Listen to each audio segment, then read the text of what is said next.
Uždaroji akcinė bendrovė Visatex paskelbė apie gamybos sustabdymą ir bankroto procedūros inicijavimą. Daugiau nei 320 įmonės darbuotojų gali prarasti darbą. Pranešame, kad po ilgų ir intensyvių dėrybų su klientais UAB Visatex nepavyko pasiekti susitarimo dėl tolesnio bendradarbiavimo. Pagrindiniai mūsų įmonės klientai yra Skandinavijos ir Vokietijos bendrovės, kurios siekia mažinti savo gamybos sąnaudas dėl sumažėjusių pardavimų apimčių. Pagrindinė nutrauktų užsakymų ir gamybos sustabdymo priežastis – kasmet augančios gamybos sąnaudos, dėl kurių įmonė ilgainiui tapo nekonkurencinga. Dėl šių priežasčių 2024 m. gruodžio 2 d. buvo sustabdyta įmonės gamybinė veikla. Darbuotojams paskelbtas prastovos režimas, inicijuotas bankroto procesas, taip pat planuojamas dalies darbuotojų atleidimas. Nuo įmonės veiklos pradžios jai teko įveikti daugybę iššūkių, įskaitant itin sudėtingą pandemijos laikotarpį. Nepaisant didžiulių pastangų, šį kartą nepavyko rasti sprendimo ir pasiekti susitarimo su klientais dėl gamybos tęstinumo. Įmonės akcininkams ir vadovybei labai apmaudu pranešti, kad po 27 metų nepertraukiamo darbo esame priversti susidurti su tokia situacija, aiškina įmonė.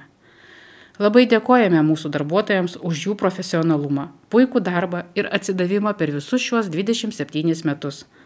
UAB Visatex informuos darbuotojus ir kitus suinteresuotus asmenis apie tolimesnius žingsnius.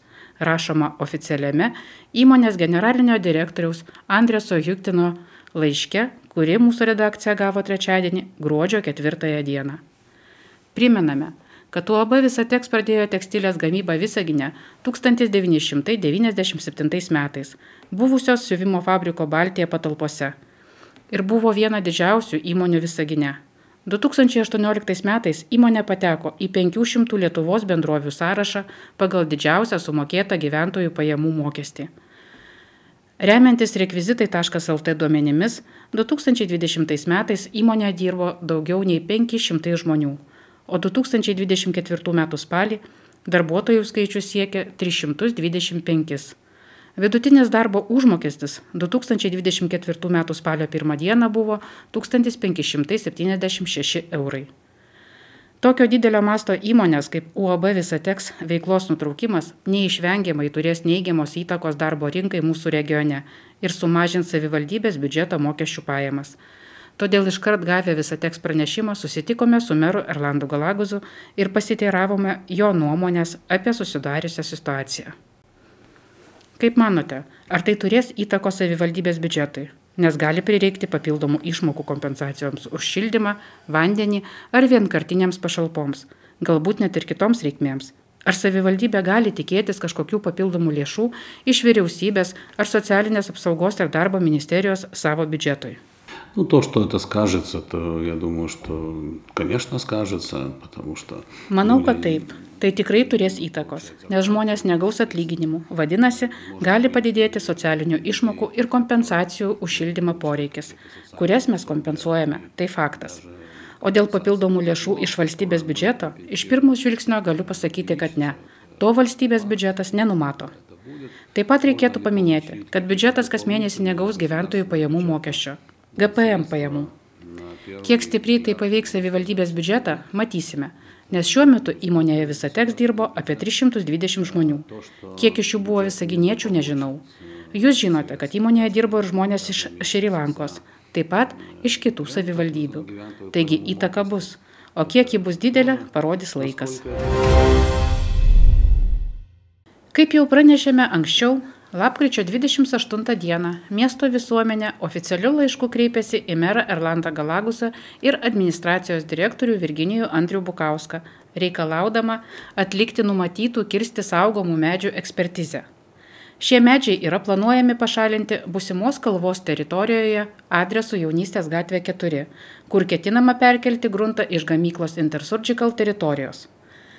Laiške, kurį pasirašė 120 gyventojų, pabrėžiamas nepritarimas spalio 28 dienos mero priimtai tvarkai, leidžiančiai iškirsti 150 medžių. Gyventojai reikalauja ekspertizės pagal Lietuvos Respublikos želdynų įstatymą. Lapkričio 29 dieną savivaldybės vadovybė patvirtino, kad gyventojų prašymas bus įvykdytas ir ekspertizė bus atlikta.